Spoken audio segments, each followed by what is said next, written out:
All right, welcome everybody to another episode of the David Adam Kurz Show, where we're going to talk about entering 2026 with fire, with passion, and so much more. Y'all stay tuned.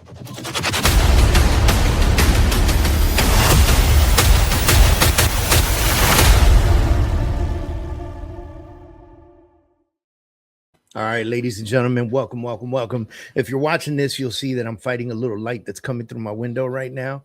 This is that time of the year where the sun likes to creep in through my shades and mess with my photo picture quality here, but it's all right. We're going to get through it. If it gets in my face, so be it. Ladies and gentlemen, welcome, welcome, welcome to the David Adam Kurz Show. Very excited to have you. This is the first one of 2026, and I want to spend some time talking to you guys about what I believe and what my mind has been processing for the last couple weeks, at least minimum, because I like to really get into deep thought and deep processing when I think about what's going to happen next for 2026 and or what's going to happen next for the next year.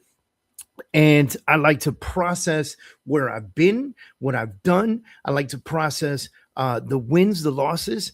And I like to really, really dial down and think about what happens next. And listen, if you're a young guy, I'm going to be 50 this year, guys. I know that's crazy to imagine, but I'm going to be 50 this year. And for me, it's crazy to imagine because I don't feel like I'm going to be 50 this year. I feel like I'm going to be 25, right? The problem is that my brain is 50, right? My brain is thinking like a 50-year-old. And what do I mean when I say that? My brain is thinking, when will you chill the F out, right? Like, I know that I'm always going to work. I know that I'm always going to hustle. I know that that's always going to be a part of my life. But at some point in time, right, I need to take a step back and enjoy, I don't know, old age, retirement, whatever you want to call it. And that might be 20 years from now. But when you're 50, you really start thinking about that, right? Like it really starts suddenly, you're not thinking about that when you're 22 years old. Like, when do I retire, right? But I would say this, I wish that I would have the brain that I had today when I was 22, because I probably would have retired at 35 or 40, and I would have been living the rest of my life, traveling the world and enjoying shit with my kids and with my wife, right? But that is not the case. I'm out here hustling and working my way to those types of goals, right? Not that they don't happen already. Just imagine it happening without you having to worry about anything, right? And so where am I taking you with this? Well, I want to talk to you about some of the stuff that I do, and hopefully you can resonate with some of it and you start kind of really dissecting where your business is, where your life is, where your passion is, and what things you really, really want to attack in 2026. And the reason that this is important is because if you're not happy where you ended 2025 and you continue to do the same thing this year, you're going to end 2026 unhappy. It's going to be same actions, same results, right? Like, you can't do the same thing over and over and over again and expect different results, right? And then the other part is, if you're content, then and you don't change anything, you're going to finish content. And if you're happy where you ended 2025, but you don't change anything, you don't push anything further or harder or faster or stronger, and you don't make any adjustments, you'll finish 2026 the same. And will you end happy in 2026 if you ended it the same as 2025 and you found little to no growth? The answer is going to be no, right? Like, if you're in this to win this, the answer is going to be no. So what do I want to talk to you guys about? I want to get you into the position of mindset of thinking, okay, let's evaluate last year. This is what I like to do. I like to write things down. I find that there is there's a very big difference between writing things down and typing things out. I don't like the way shit looks on a document is not the way it looks when I write it and make drawings and diagrams and circle things and move things around, right? And so I downloaded an app called Notably on my iPad, and it allows me to write on a digital platform, right? So I don't have to carry a notebook with me everywhere I go. That being said, I start writing and thinking about all the amazing things that happened 2025 or the year prior, right? And I started thinking about what was great about this year and how did it benefit me, whether it be my business life, whatever the case is. Because some things that you may have accomplished in 2025 may have been great in your mind, but maybe they didn't benefit you in any way whatsoever. And those are things that you really gotta you gotta look at them and think about, because although you might feel good about them, right? Like if you opened up a new business and it lost you a shit ton of money, but you love the fact that you opened up a new business, that's cool. But now, what do you do about the shit ton of money that you lost? What do you adjust to make that money back? And what do you adjust to make that business successful? Or do you shut that thing down and move on to something else? These are the thought processes that need to happen in your head. So yeah, although it could have made you happy, it still might not be the right thing for you to continue to do. Right? Some of you are building, let's say, a real estate team, or you opened up a side hustle, or whatever the case is, and you're excited about that, and the shit's moving and everything's happy, but you're not making money. And so what are the adjustments that you're going to make? Yeah, you're excited about the thing you're doing, but what are the adjustments you're going to make to put that into action? Right? And so I like to look at all the great things that happen, and then I like to evaluate each one. Like, was it worth it? Like, yeah, it was cool, it was fun, but was it worth it? And when I talk about worth it, it's not always financial, right? Like I use business as an idea, but in personal life too, things you do with your spouse and trips that you take and whatever the case was that trip worth it? Maybe it was, maybe it wasn't. I don't know. That's on you, right? I find that almost all travel is worth it many times, as long as you make it worth it. Like it's a mindset thing. You got to make it valuable to you, right? Now, if I take that and then I write another list, all the things that I didn't like that happened this year, right? All the things that I didn't like that happened this year, the shit that just kind of like, oh man, I can't believe that happened this year, or that I did that this year, or that happened to me this year. And then I take all those things and I evaluate them, because I like to look in the mirror, and I don't believe in pointing at everything else out there. Those of you that are out there that are complaining and pointing at the wrong shit, it's the leads. The leads are bad. People don't want to buy. The market sucks. The government, the Trump, the left, the right, the middle, the independents, Venezuela, whatever. Dude, none of that shit matters. What matters is that you take accountability and responsibility for the actions that you put into your business. Right? So if you're looking at all those external things and that's what you're blaming, then you're going down a very, very dark path of not having success. Because you're never going to find success blaming everything else and pointing fingers outward.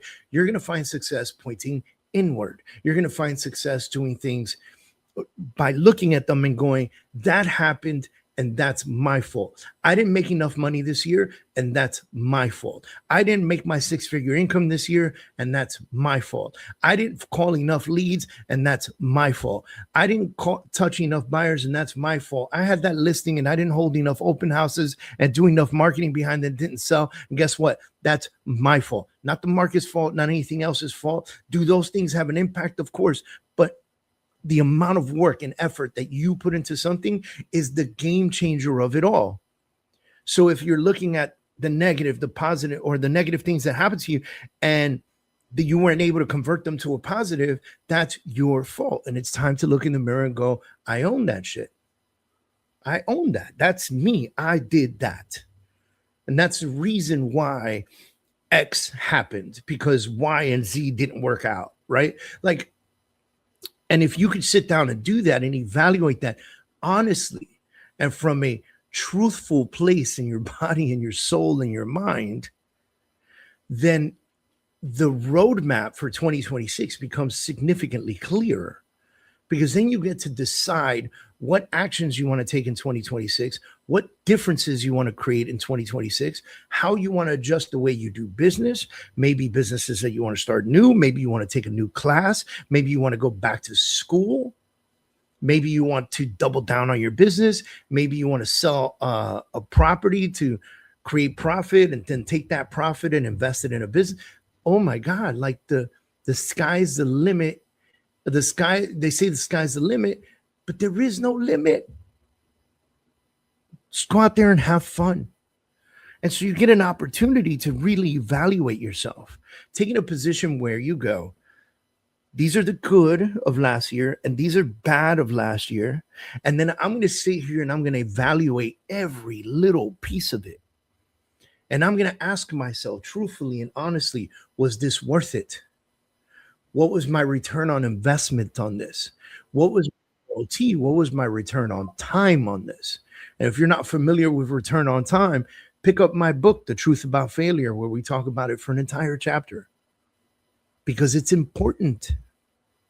It's an important piece of developing your business and developing your life and creating something fantastic for yourself. And we're all on this journey together. Last thing I'm going to tell you in today's podcast is, I've heard this over and over again. I've said it for many years. Never compare your internal situation to what you see in somebody's external situation. And never allow people to tell you that your shit is dumb or the things that you're doing is not right or whatever the case is. Because you know what the truth is? We're all messed up. All of us.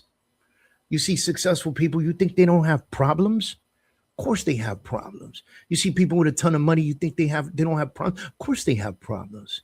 Shoot, there's a old saying, more money, more problems, right? Like, and by the way, the more money you have, the bigger the problems become. The more success you have, the bigger the problems become. You have to be able to withstand that stuff.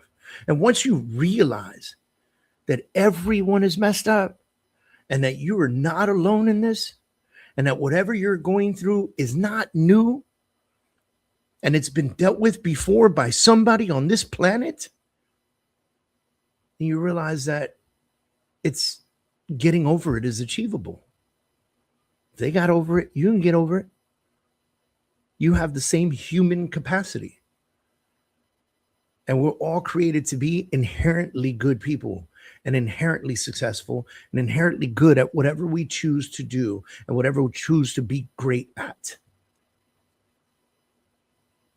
So I leave you with that. Look at last year.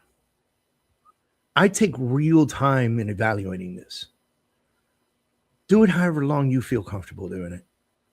I can't govern what you do. All I can tell you is that if you come from a place of truth and honesty, and you look at the good, the bad, and the ugly, and you evaluate it all equally, because some of the bad shit that you felt like it was a sucky thing to do might have turned out to be a really good profit margin situation, like whatever.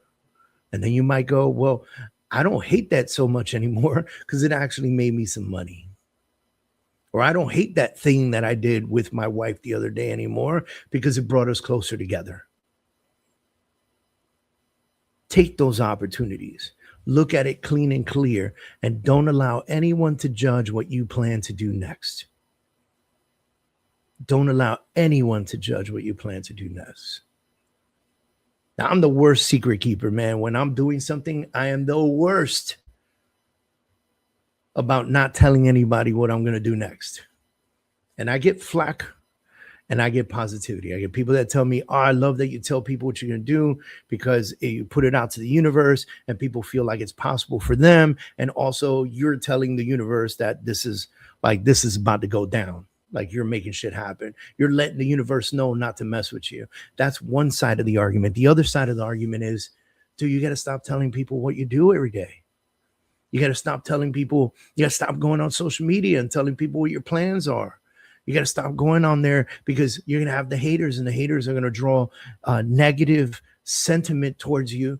And it's going to mess with your vibe in achieving the goal that you're trying to achieve.